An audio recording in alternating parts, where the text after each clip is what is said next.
Entre 1862 et 1865, 14 enfants ont disparu de l'orphelinat du Sacré-Cœur, en Pennsylvanie. Ils n'ont pas été adoptés.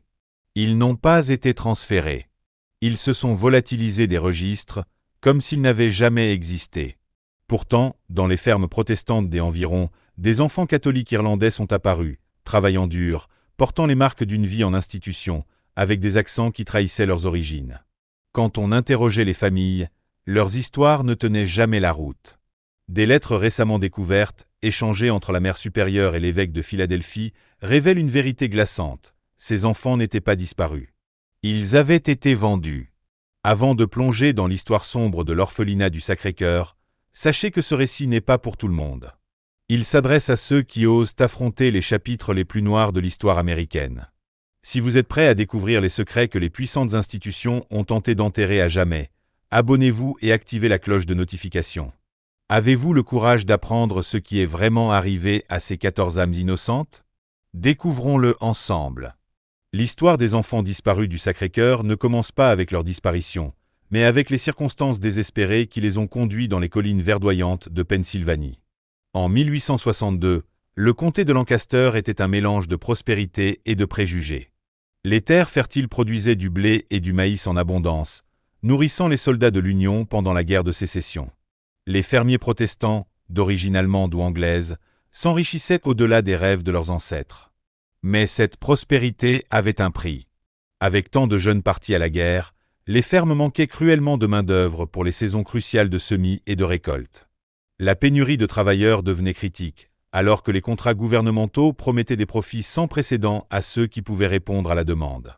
C'est dans ce contexte d'opportunité et de désespoir qu'est né l'orphelinat du Sacré-Cœur, fondé en 1859 par les Sœurs de la Miséricorde de Philadelphie. L'édifice de briques, haut de 3 étages, s'élevait sur 40 acres de terre donnée, à la périphérie de la petite ville de Strasbourg. Son architecture gothique, avec ses arches pointues et son clocher en forme de croix, en faisait une forteresse catholique au milieu des simples maisons de réunion protestantes et des églises luthériennes qui parsemaient la campagne. Cet orphelinat ne passait pas inaperçu, et c'était précisément l'objectif. Mais cela inquiétait beaucoup d'habitants locaux.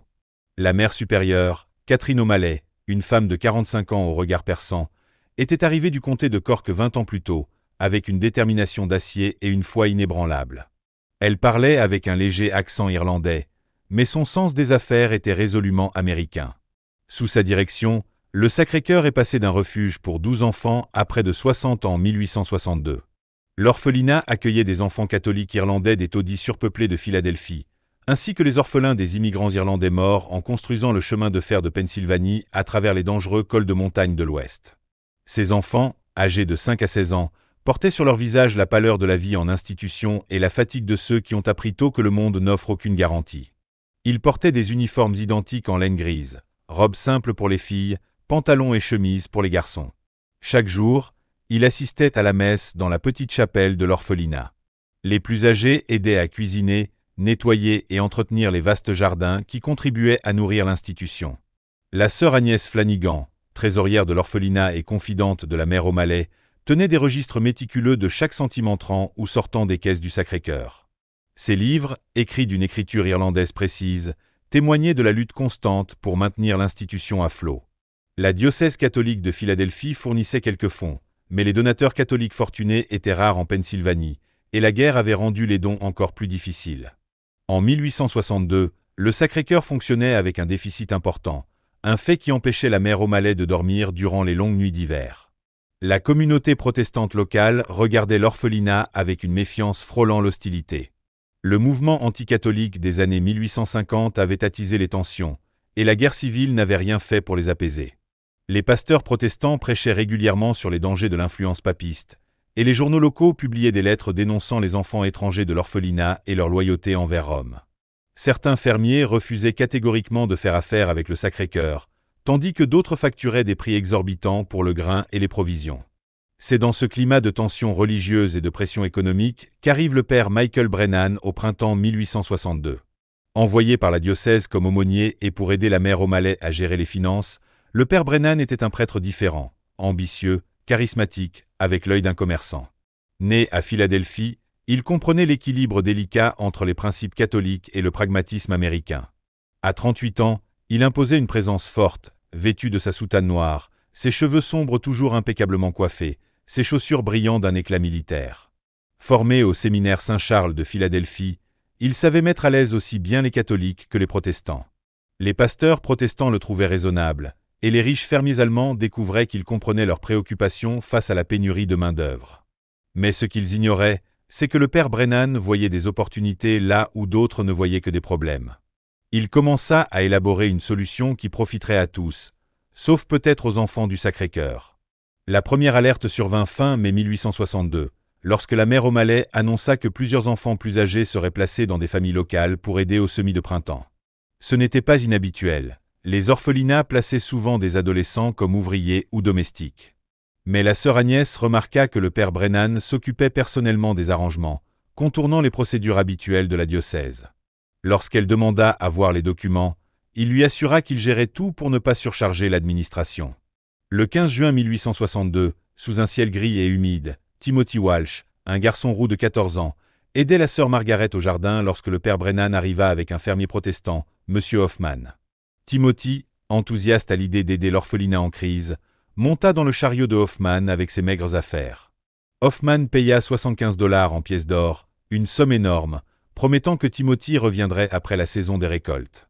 La sœur Agnès, observant depuis la fenêtre, ressentit un malaise indéfinissable. Quelque chose dans cette transaction, la rapidité, l'argent en or la troublait. 3 jours plus tard, Margaret Connolly, 16 ans, disparut dans des circonstances similaires. Madame Zimmerman, épouse d'un riche fermier, la prit comme domestique pour 60 $. Margaret, brillante et polyglotte, parlait le néerlandais de Pennsylvanie et lisait le latin. Le schéma se répéta tout l'été. Le père Brennan amenait des employeurs protestants, toujours riches, toujours pressés. Les paiements augmentaient avec la pénurie de main-d'œuvre. Patrick Murphy, 13 ans, fut placé chez des marchands pour 50 $. Bridget O'Brien, 15 ans, chez un banquier pour 75 $. En septembre, 8 enfants avaient été placés, et les finances de l'orphelinat s'étaient redressées. Mais la sœur Agnès restait troublée. Aucun des enfants placés n'écrivait, contrairement à ceux placés les années précédentes. Lorsqu'elle tenta de rendre visite à Timothy chez les Hoffman, on lui refusa l'accès, prétextant qu'il était trop occupé. Le point de rupture vint en octobre, au marché de Lancaster. Madame Hoffman, interrogée sur Timothy, sembla confuse, affirmant que son mari n'avait jamais employé d'orphelin. Cette contradiction bouleversa la sœur Agnès. Ce soir-là, elle confronta le père Brennan dans son bureau. Exigeant la vérité, elle menaça d'écrire à l'évêque. Le prêtre, d'abord dédaigneux, changea de ton. « Ce sont des temps compliqués, ma sœur, murmura-t-il. La guerre crée des opportunités. Ces enfants sont en sécurité, et leur sacrifice garantit la survie du Sacré-Cœur. Quel sacrifice » insista-t-elle. « Vous les avez vendus. » Le mot pesait lourd. Brennan la fixa, menaçant. « Choisissez, ma sœur.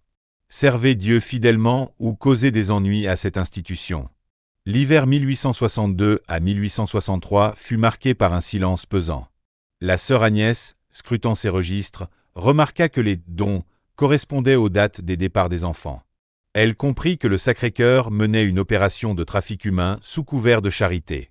Les enfants n'étaient pas adoptés ni employés, mais vendus à des familles protestantes pour combler leur manque de main-d'œuvre.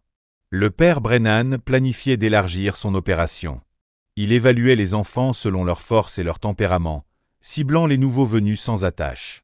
Il cultivait des relations avec des familles protestantes dans tout le comté, répondant à une demande croissante. Les enfants, eux, vivaient dans la peur. Marie-Catherine Donovan, 10 ans, faisait des cauchemars, terrifiée à l'idée d'être la prochaine à disparaître. En mars 1863, l'évêque Francis Kendrick arriva sans prévenir pour une inspection. Informé de disparitions similaires dans d'autres orphelinats, il soupçonnait une corruption généralisée. Lorsque la sœur Agnès lui révéla tout, avec ses registres secrets, l'évêque fut horrifié. Il confronta Brennan, mais celui-ci s'enfuit dans la nuit avec 300 $ et ses documents. L'enquête révéla une vaste conspiration. Brennan collaborait avec d'autres prêtres, vendant des enfants à des familles dans plusieurs comtés. Certains enfants, comme Timothy et Margaret, restaient introuvables. D'autres vivaient dans des conditions inhumaines, comme Samuel et Hélène, retrouvés dans une ferme ménonite, travaillant 16 heures par jour dans un hangar glacé. L'enquête s'étendit à Maryland, révélant une traite régionale. En octobre 1863, Brennan fut arrêté dans un camp de l'Union sous une fausse identité. Il avoua avoir vendu 47 enfants, sélectionnés pour leur isolement et leur utilité. Certains furent retrouvés, mais 6, dont Timothy et Margaret, restaient disparus. 3 enfants furent découverts morts dans une ferme, victimes de malnutrition et de maltraitance. Le procès de Brennan, en 1864, fut retentissant. Les témoignages des enfants sauvés Samuel, Hélène, Bridget révélèrent l'horreur de leur exploitation. Brennan, sans remords, justifia ses actes comme nécessaires pour la survie des institutions catholiques. Condamné à 20 ans de prison, il mourut en 1881. L'orphelinat ferma en 1864, sa réputation détruite. Les 6 enfants disparus n'ont jamais été retrouvés. Timothy Walsh, vu en Ohio en 1867, disparut avant que les autorités n'arrivent. Margaret Connolly, aperçue en Virginie, s'évanouit également. Leurs histoires se perdirent dans l'Amérique de l'après-guerre. Le scandale entraîna des réformes, imposant une surveillance stricte des orphelinats. Mais pour ces 14 enfants, il était trop tard. Que pensez-vous de cette histoire? Croyez-vous que tout a été révélé, ou des secrets restent-ils enfouis dans les collines de Pennsylvanie? Partagez vos pensées en commentaire. Si ce sombre chapitre vous a captivé, abonnez-vous, activez la cloche et partagez avec ceux qui aiment les mystères troublants. La vérité est toujours plus complexe et terrifiante qu'on ne l'imagine.